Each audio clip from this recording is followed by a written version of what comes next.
মোল্লাই বলেছেন তৃণমূলে মোফাজ্জল বলে কোনো নেতা নেই, অথচ তৃণমূল বিধায়কের সঙ্গেই তাকে দেখা যাচ্ছে।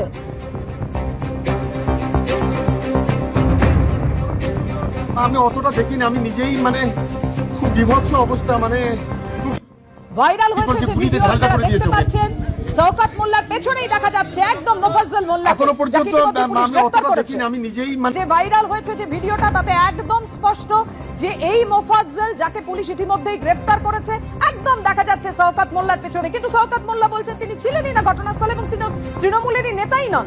এক্ষেত্রে অত্যন্ত গুরুত্বপূর্ণ মোফাজ্জলের স্ত্রীর বক্তব্য, তিনি কি বলছেন?